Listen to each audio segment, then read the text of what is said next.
జై సచ్చిదానంద. మీ అందరి మనసుల్లోనూ కొలువై ఉన్న పరమాత్మకు నా మనఃపూర్వక నమస్కృతులతో నమస్కరిస్తున్నా. ఈరోజు కూడా మనం అమ్మ నాన్న పిల్లల వ్యవహారాల గురించి మనం తెలుసుకోబోతున్నాం. పోయిన ఎపిసోడ్లో ఎవరికైతే పిల్లలు లేరో వాళ్ళు పడ్డ బాధ గురించి తెలుసుకున్నాం. వాళ్ళు పిల్లల కోసం ఎంతగానో తప్పించిపోయారు. దీనికోసం వాళ్ళు ఎన్నో ఆపరేషన్లు చేయించుకుంటున్నారు, జ్యోతిష్యుల్ని కలుస్తున్నారు, మంత్రాలు తంత్రాల మీద నమ్మకాలు పెంచుకుంటున్నారు. ఎలాగైనా సంతాన భాగ్యం కలగాలని లక్షల కొద్దీ డబ్బు ఖర్చు పెడుతున్నారు. మన భారతదేశంలో ఇవన్నీ నమ్ముతారు. శాస్త్రాల ఆధారాలను బట్టి, ప్రజల మాటలను బట్టి, అంటే కొడుకు మరణానంతరం పిండదానం చేయకపోతే, శ్రాద్ధ కర్మలు చేయకపోతే వాళ్లకు ముక్తి లభించదు. ఇప్పుడు ఈ విషయం ఎంతవరకు సాధ్యం, ఎంతవరకు నిజమని తెలుసుకోవాలి. ఎందుకంటే ఇలా అంటే పిండదానాల మూలంగా, శ్రాద్ధకర్మల మూలంగా ముక్తి ప్రాప్తం లేకపోతే అప్పుడు ఈ కర్మకాండల సిద్ధాంతాలకు అర్థమేంటి? మంచి చావు కోరుకున్న వాళ్ళ ఆశ ఏం కావాలి? చనిపోయేటప్పుడు ఏమనుకుంటాము? ఆ గతే కదా మనకు పడుతుంది, వెంటనే అది దక్కదు కదా. అప్పుడు ఈ సిద్ధాంతం లేదనిపిస్తుంది. అంటే ఏ గతికి గురైనా సరే, ఆ తర్వాత పిల్లలు శ్రాద్ధకర్మలు చేసినా సరే, పిండదానం చేసినా సరే ఈ గతి మారేదెప్పుడు? చనిపోయిన తర్వాత మనం 16 రోజుల పితృదేవతలకు కర్మ చేస్తాం. పరమాన్నం, గారెలు వగైరా మేడ మీద పెట్టడం జరుగుతుంది. దీని వెనుకున్న విషయం ఏంటి? మన పితృదేవతలు వస్తారు, ఈ పరమాన్నం చక్కగా ఆరగించి తృప్తిగా భావిస్తారు. తృప్తి పొందిన తర్వాత వాళ్ళు తప్పకుండా ముక్తి పొందుతారు. దీన్ని ఏ విధంగా మీరు కరెక్ట్ అని పరిగణిస్తారు? How can it be possible? ప్రతి ఏడూ ఈ పద్ధతి పాటిస్తున్నారు కదా, కానీ ఎవరూ దీని గురించి ఆలోచించట్లేదు ఇది పాసిబులా అని. మన పితృదేవతలు, మన అమ్మ నాన్న, పెద్దలు, తాతలకు ముత్తాతలు వీళ్ళంతా కాకి రూపంలో వచ్చి పరమాన్నం ఆరగిస్తారా ఏంటి? అలాగైతే మీ పెద్దల కాలంలో పోయిన వాళ్ళంతా కాకులయ్యారని చెప్పండి. మైనా, పావురాలు వగైరా వాళ్ళ కంట పడలేదా? కాకి మాత్రమేనా? వాళ్ళు మంచి మనిషి రూపంలో, దేవతల రూపంలో కూడా ఉండొచ్చు. అవన్నీ వదిలేసి ఇదేంటి వింతగా పరమాన్నం కోసం కాకి రూపం ఎత్తడం చోద్యం కాకపోతే మరి వస్తారా? ఇది ఉత్తినే కొట్టిపారేసే విషయం మాత్రం కాదు. మన మంచితనం ఇప్పుడు మీరే కొంచెం ఆలోచించి చూడండి. మీ పోయిన జన్మలో పుట్టిన బిడ్డ మిమ్మల్ని గుర్తుంచుకుని మీకోసం శ్రాద్ధం పెడుతున్నారు, పిండదానం చేస్తున్నాడు. చనిపోయిన తర్వాత ప్రతి ఒక్కరిని జ్ఞాపకం ఉంచుకుని పరమాన్నం పెడుతూ ఉంటాడు. టెర్రస్ మీద మిమ్మల్ని కాకా కాకా అని పిలుస్తాడు. రండి వచ్చి తినండి అని పిలిచి మరీ పెడతాడు. అప్పుడు ఏమైనా మీరు పరమాన్నం తింటారా ఏంటి? అలా మీరు వెళ్ళలేకపోతే మీ పితృదేవతలు ఎలా వస్తారు? ఈ విషయాల గురించి డీప్గా ఆలోచిస్తే ఈ విషయాలన్నీ అక్కడే సాల్వ్ అవుతాయి. కావచ్చు చనిపోయిన రోజు వస్తుంది, చనిపోయిన నాటి తిథి వస్తుంది, మన అమ్మా నాన్నలు చనిపోయిన రోజు ఏదైనా సరే దాన్ని మనం జ్ఞాపకం ఉంచుకోవాలి. పితృవుల్ని జ్ఞాపకం ఉంచుకోవాలి. వాళ్లకు మంచి జరగాలని మీరు ప్రార్థనలు జరపండి. అప్పుడే వాళ్లకు మోక్షం అనేది లభిస్తుంది. లేదంటే వాళ్ళ మీద ఎంతగా రాగద్వేషాలు పెంచుకున్నామో, బాగా ప్రతీకారాలు పెంచుకున్నామో అవన్నీ జ్ఞాపకం ఉంచుకో, మనస్ఫూర్తిగా పశ్చాత్తాపంతో పరిహారం చేయండి. అటువంటి కర్మలన్నిటి నుంచి బయటపడ్డానికి ధ్యానం చేయండి. కానీ కేవలం ఇవన్నీ చేయడం వల్ల ఎటువంటి ముక్తి లభించదు. ఇవన్నీ వట్టి మూఢనమ్మకాల భాగవతమే. ఇటువంటి విషయాలన్నీ తప్పుడు దృష్టితో చూడడం మానేయండి. ఇవన్నీ తప్పుడు ఆలోచనలు. ఇవన్నీ దూసుకుపోయే కాలంలో, కంప్యూటర్ యుగంలో ఇటువంటి తప్పుడు ఆలోచనలతో ఉంటే అప్పుడు మన ప్రోగ్రెస్ ఎలా ఉంటుంది? ఈ సైంటిఫిక్ విషయాన్ని మీరు యాక్సెప్ట్ చేయండి. నిజమే, ఈ పరమాన్నం తినడం లాంటివన్నీ మన జీవితంలో మరిచిపోలేని ఆచారం, అదొక్కటే. ఈ కాలంలో కూడా పరమాన్నం తినడం ఆచారం అంటున్నారు కదా, దీని వెనకాల ముఖ్యమైన ఒక సిద్ధాంతం అనేది ఉంది. అలాగే మన ఋషిమునీంద్రులంతా ఈ సిద్ధాంతాలను ధర్మం పేరు మీద, పితృవుల పేరు మీద తమ మనసులో దాచుకున్నారు. ఈ ఒక సిద్ధాంతం ఏంటంటే, ఈ ప్రత్యేక మాసం సకల వ్యాధుల నివారణ మాసం. ఈ మాసంలో మాత్రం అడుగడుగున అధికంగా మలేరియా బాగా కనిపిస్తుంది. ఈ కాలంలో మలేరియా లాంటి వ్యాధులు అంటువ్యాధుల్లా పెరిగిపోయాయి. ఆ రోజుల్లో వ్యాధులు చాలా తక్కువ, వాటి గురించి అంతగా తెలీదు. రోగం ముదిరిపోతే చనిపోతారు. కానీ ఈ రోజుల్లో సైన్స్ బాగా డెవలప్ అయ్యింది. ఈ విషమం మలేరియా అంతటా వ్యాపించకముందే మనం ముందు జాగ్రత్త పడాలి. ఆ రోజుల్లో దీనికి మందులు, మాకులు, మాత్రలు వగైరా కనిపెట్టలేదు. అలాగే ప్రజలకు తగ్గ వైద్యం ఆ రోజుల్లో అందుబాటులో లేదు. మన దేశంలో అప్పుడు ఆ రోజుల్లో మందులన్నీ ఆయుర్వేదమే. ఆయుర్వేదంలో ఏముంది? మలేరియా అనేది ఒక దోమ వల్ల ఏర్పడే జ్వరం. మన శరీరంలో దోమల వల్ల జబ్బులు ఎక్కువ అవుతున్నాయి. ఇది మలేరియాని మన శరీరంలో వ్యాపించేలా చేస్తుంది. ఈ ఇన్బ్యాలెన్స్ వల్ల మన శరీరంలో వాతం, దగ్గు వగైరా జబ్బులు చుట్టుకుంటాయి. వాతం ఒక్కసారిగా తలక్రిందులు చేస్తుంది. దాన్ని రెగ్యులర్గా నార్మల్ పొజిషన్కి తీసుకురావడానికి దీనికోసమే కేటాయించిన మందులు మాత్రమే తీసుకోవాలి. ఈ వాతాన్ని వదిలించడానికి దీనికోసమే ఉన్న ఒక్కగానొక్క బెస్ట్ మెడిసిన్ ఏమిటంటే మన భోజనమే, పరమాన్నమే. పాలు, పళ్ళు, కూరలు, ఆకుకూరలు వగైరా వగైరా ఇవన్నీ తీసుకోవడం వల్ల వాతం తగ్గి నయమవుతుంది. ఆ రోజుల్లో రోజు పరమాన్నం పెట్టి పెట్టి తినిపించేవాళ్ళు. పాలు ఆ రోజుల్లో అప్పుడు షార్టేజ్ ఉండేది. పాలు ఆ రోజుల్లో చాలా ఈజీగా దొరకవు. కొంచెమే పాలు అందుబాటులో ఉండేవి. అందులోనే టీకి ఉంచుకోవాలి. జనరల్గా టీ మగాళ్ళు తీసుకుంటారు. అంచేత భారతదేశంలో టీ అలవాటు ఉన్నందువల్ల రోజులు గడిచే కొద్దీ మన అలవాట్లు కూడా మారిపోయాయి. ఆ రోజుల్లో పాలకరువు ఉండేది. ఇంతగా పాలు అందుబాటులో లేవు. అందినా కొంచెం పిల్లల కోసం తీసిపెట్టి మిగతావన్నీ అమ్ముకుని జీవనం సాగించేవాళ్ళు. అందువల్ల రోజు కాకపోయినా నెలలో 15 రోజులకోసారి కూడా పరమాన్నం మొహం చూసేవాళ్ళు కాదు. కాబట్టి మన ఋషి మునీంద్రులు ఈ వ్యాధులు వ్యాపించే మాసాలను చాలా చక్కగా అనలైజ్ చేసుకున్నారు.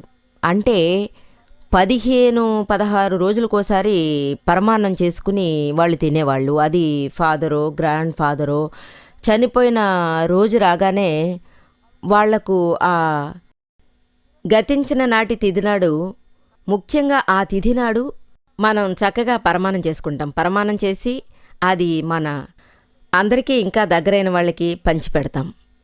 ఎవరో ఒకరి ఇంట్లో ఖచ్చితంగా ఈ 16 రోజులకోసారి ఈ టర్న్ వస్తూ ఉంటుంది. ఈ మరణం యొక్క తిథి మరిచిపోలేరు. అందువల్ల టర్న్ బై టర్న్ ప్రతి ఒక్కరూ వాళ్ళ ఇంట్లో పరమాన్నం చేసి అందరికీ పంచిపెడతారు. అందరికీ ట్రిప్కి చక్కగా పరమాన్నం తినే ఛాన్స్ దొరుకుతుంది. అప్పుడు ఈ వాతం మెల్లగా తగ్గిపోతుంది. అందువల్ల వాళ్ళకి ఈ వాతం అనేది కొద్ది కొద్దిగా కంట్రోల్ అయ్యేది. దాంతో మలేరియా కంట్రోల్ అనేది చాలా ఈజీగా ఉండేది. ఇంకా అవిగాక మనకు తెలిసి మూలికలు ఎన్నో కనిపించే ఇవన్నీ ఇచ్చి మలేరియాని కంట్రోల్ చేస్తూ వచ్చేవారు.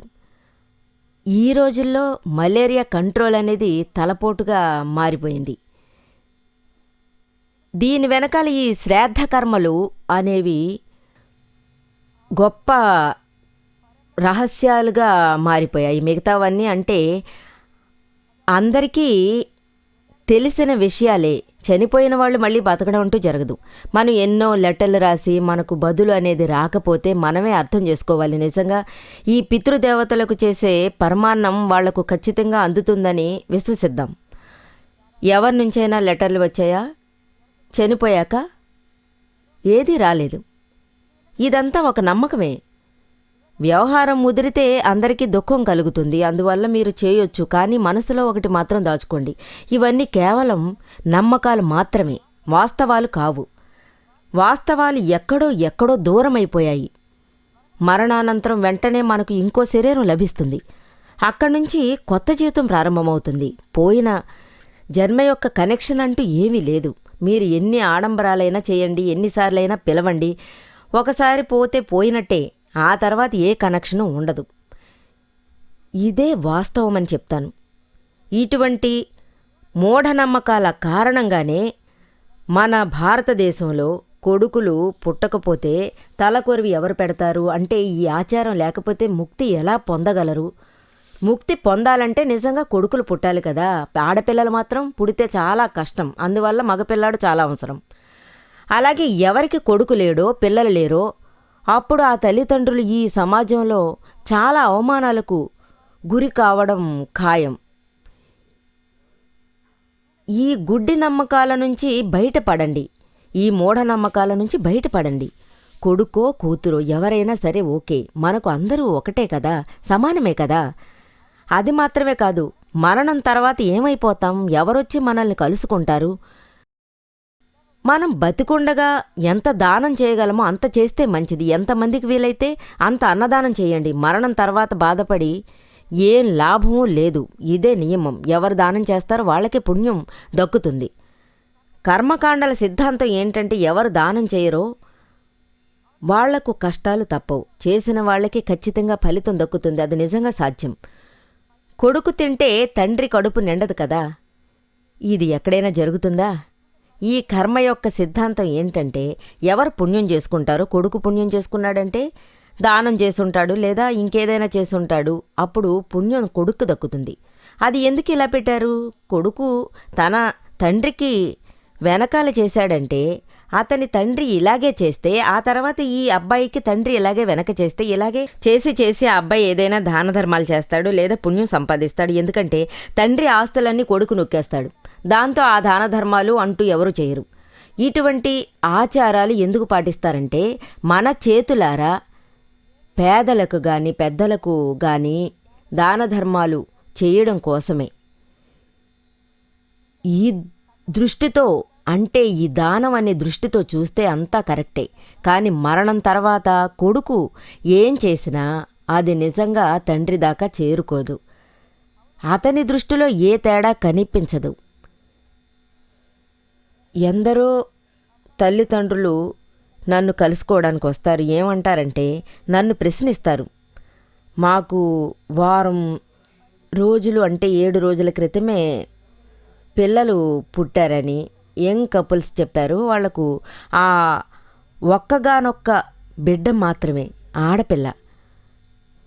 వాళ్ళు చాలా కష్టపడి బిడ్డకు తల్లిదండ్రులు అయ్యారని చెప్పారు.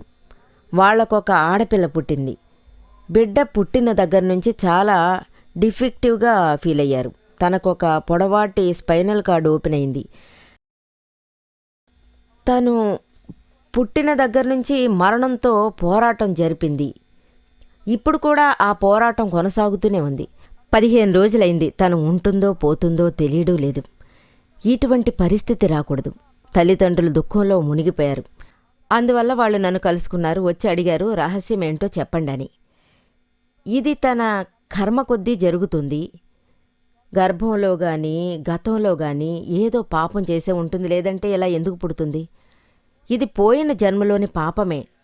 ఇలాగే ఈ జన్మలోనూ దుఃఖమే. ఆ అమ్మాయి ఏ స్థాయిలో పాపం చేసిందంటే, తన తల్లి గాని తండ్రి గాని బంధువులు గాని తను చేసిన తీవ్రమైన కర్మల వల్ల, పాప కర్మల వల్ల ఒదిగి ఉంటున్నారు.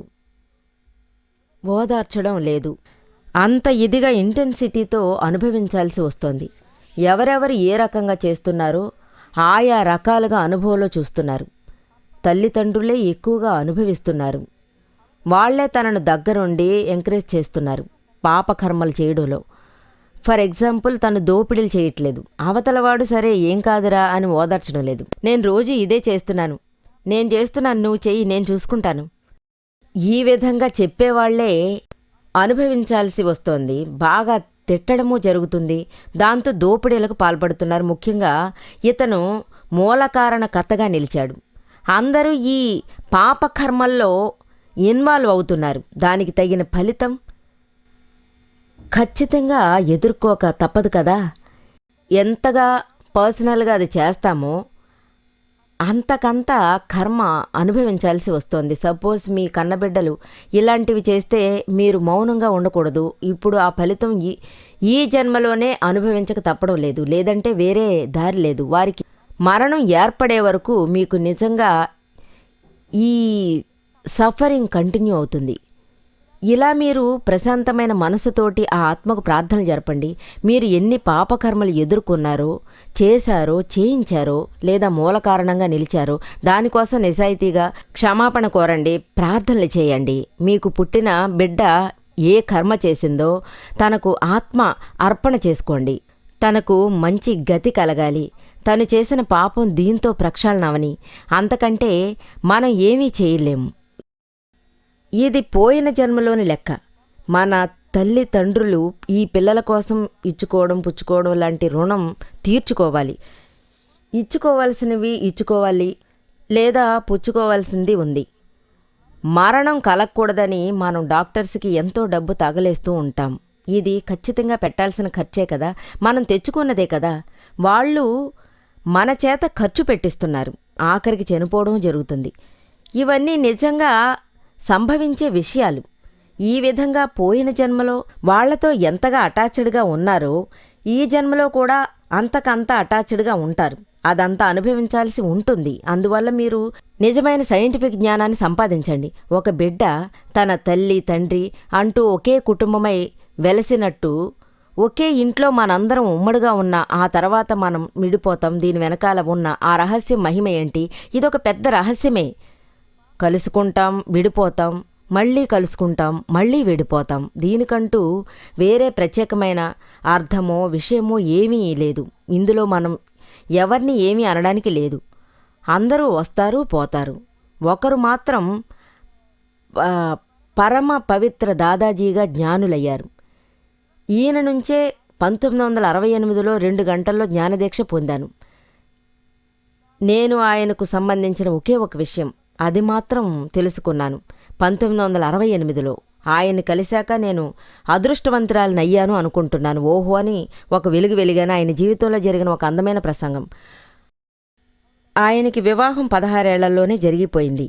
తర్వాత 20-21 వయసు పెరిగింది. అప్పుడే ఆయనకు ఒక బిడ్డ పుట్టింది.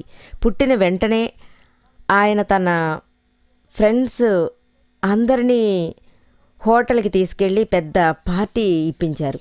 చాలా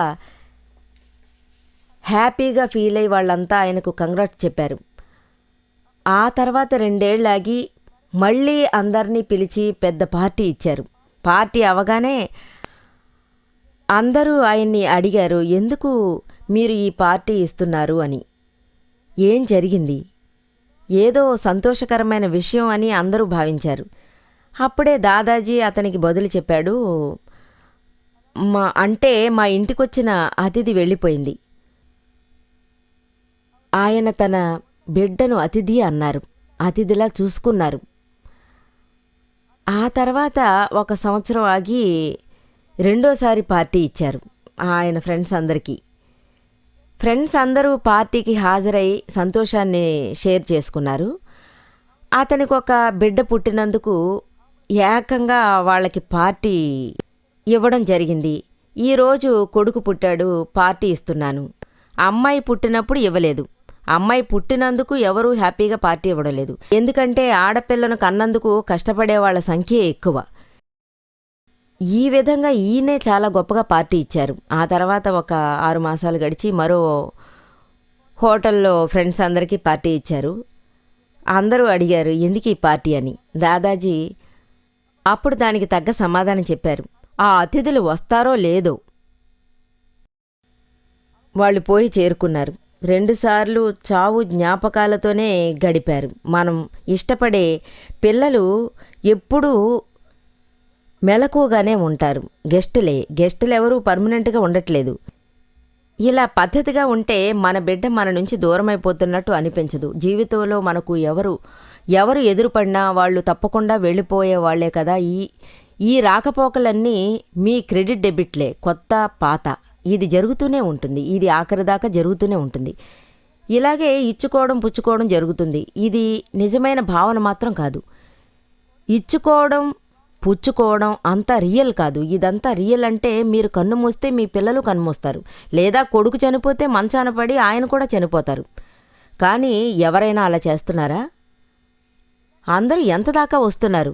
వల్లకాటి దాకా వస్తున్నారు. అంతకు మించి ఎవరైనా వస్తున్నారా? అయినా సరే మీరు ఇది వినిపించుకోండి. ఆ రోజుల్లో మన భారతదేశంలో ఎందరో ఆడవాళ్ళు భర్త చనిపోగానే మంటల్లో దూకేవాళ్ళు, బూడిదగా మారిపోయేవారు. చితిలో కూర్చునేవారు, కొంతసేపటికి అలాగే కూర్చుంటారు. చితిలో కలిసిపోయేవాళ్ళు. కానీ ఏ మగాడైనా ఇలా చేయడం చూశారా? ఎవరు చూడలేదు, ఎవరు చేయలేరు. ఇవన్నీ జరగని విషయాలు. అంటే ఉత్తినే మనం అనుకోవడానికి జరగని విషయాలే ఇవన్నీను. ఇక్కడ చెప్పేవన్నీ నిజము కాదు. ఒకరినొకరు అర్థం చేసుకుని బాగున్నంతకాలం అంతా బాగానే ఉంటుంది. ఏదైనా విషయం జరిగిపోయిందంటే రుణం తీరిపోయిందని అర్థం.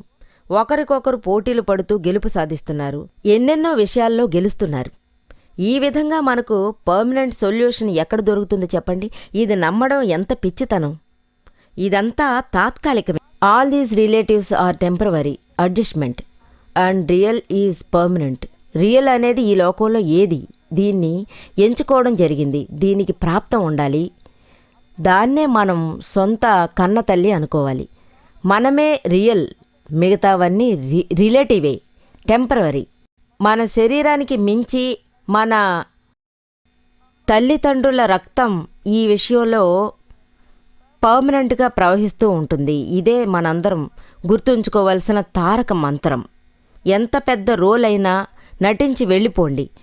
పిల్లలు, భార్యాభర్తలంటూ ఇలా ఎవరైతే మన డ్రామాలో పెద్ద వేషం వేస్తారో వాళ్లతో మీరు యాక్ట్ చేయండి. చక్కగా మీరు కొనసాగించండి. అంటే ఈ ఛాన్స్ని మీరు ఎలా ఈ డ్రామాలో వాడుకుంటారో అప్పుడు మీకు ఇది నిజంగా జరుగుతున్నట్టు అనిపిస్తుంది కదా. అలా మీరు ఫీల్ అయ్యారంటే వెంటనే ఎంతో మందితో కలిసి నటిస్తారు. ఎంతవరకు అవసరమో అంతవరకు నటించాలి. అంతవరకు ప్రజలు అందులో లీనమైపోతారు. కానీ ఈ డ్రామాలో నటించే రోలు అతనికి హీరో వేషం అతనికి బాగా తెలుసు. ఎవరైతే డ్రామా వేషాలు వేస్తారో వాళ్ళకి మనసులో బోలెడన్ని అచీవ్మెంట్స్ ఉంటాయి. పూర్తిగా మెలకువలోకి వస్తారు. ఈ డ్రామాలోనే మనం నిజమైన హీరోలం. నేను నిజంగానే ఉన్నాను, కానీ నేను రాజాను కాను, నాకు రాణి కూడా లేదు, మనం ఆలుమగలం కాదు, తను నా పెళ్ళాం కాదు. ఇవన్నీ కేవలం నాటకాలే. అలాగే మనసులో ఎప్పుడూ ఒక ఆలోచన ఉండాలి. నేను రాజుని కాదు, రాణిని కాదు, నేను లక్ష్మీకాంత్ని, నాటకాల్లో నటిస్తున్నాను. ఇంటికెళ్ళి నేను కిచిడి తినాలి. ఇది మర్చిపోగలనా? జై సచ్చిదానంద.